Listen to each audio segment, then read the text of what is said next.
Welcome to the Hotel Florence. Built in 1881, it was the first non-industrial building in the town of Pullman, now part of the city of Chicago, and it was designed by architect Solon Spencer Beeman. The Queen Anne-style building cost $100,000 to build and another $30,000 to furnish, or about $2.5 million and $826,000 in 2024. It only had about 50 guest rooms, including George Pullman's private suite on the second floor. First class rooms were on the second floor, second class on the third, and third class on the fourth. These rooms were furnished with Eastlake, Maple, and Pine respectively.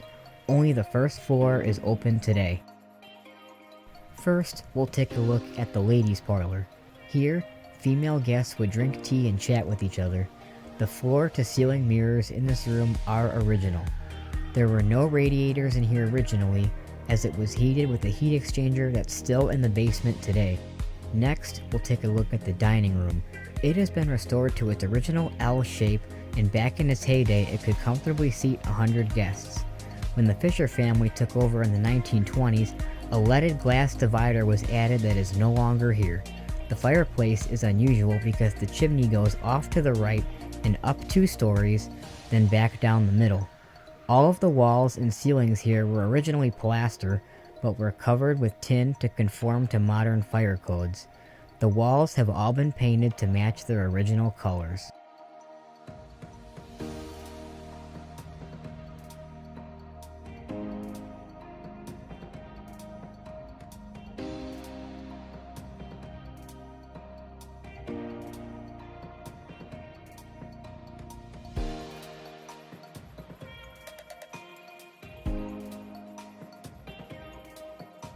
Entering the lobby area, you will see the main entrance with gorgeous stained glass on the doors. This entrance is currently locked, but guests entering through here would be greeted by a grand fireplace. The hotel and other public buildings in Pullman were heated by a coreless steam engine, not the abundance of fireplaces found on the ground floor. The floor was originally encaustic tile, but it has been rebuilt using safer material to resemble the original.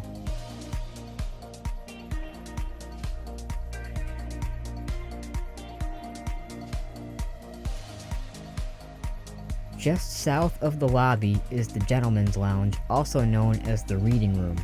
It would have been furnished with comfortable chairs and side tables. The next room, the billiards room, most likely contained chairs as well. After Prohibition ended, this room was converted to a neighborhood bar.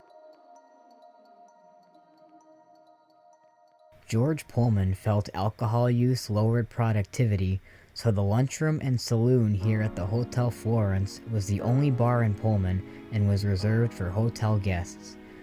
Many bars opened in neighboring Roseland to serve Pullman residents. A barbershop and newsstand once occupied the space now used as bathrooms and the elevator lobby, which is currently closed as of this video.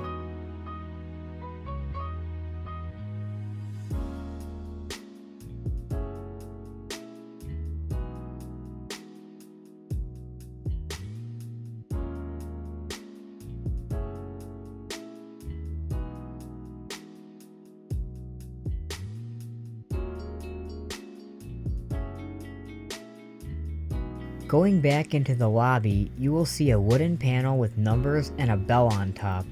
This panel served as an early fire alarm and notified staff if a visitor requested room service. Many of the hotel's rooms contained mercury switches on the ceiling that would notify staff if the room became too hot in case of a fire.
Now that we're out front, you'll see this wide veranda where guests would sit outside and watch the comings and goings of the Pullman factory. The ceiling was originally painted sky blue to contrast the dark red bricks and because it was thought to control insects. Now for some fun facts. The hotel was named for George Pullman's eldest daughter, Florence Pullman. The hotel primarily served clients who came to do business with the Pullman Palace Car Company. George Pullman's personal butler, William Wells, and personal porter, Arthur Wells, helped set up much of the first floor spaces. In addition, the annex was constructed in 1914. The hotel was purchased by the Historic Pullman Foundation in 1975 to save it from demolition, and the Illinois Historic Preservation Agency took over in 1991. It was operated as a combined museum and restaurant until 2000. Now, amid renovations, the hotel is only open for tours during special events. Renovations are still ongoing, and the hotel is planned to reopen for purposes similar to what it was used for prior to 2000.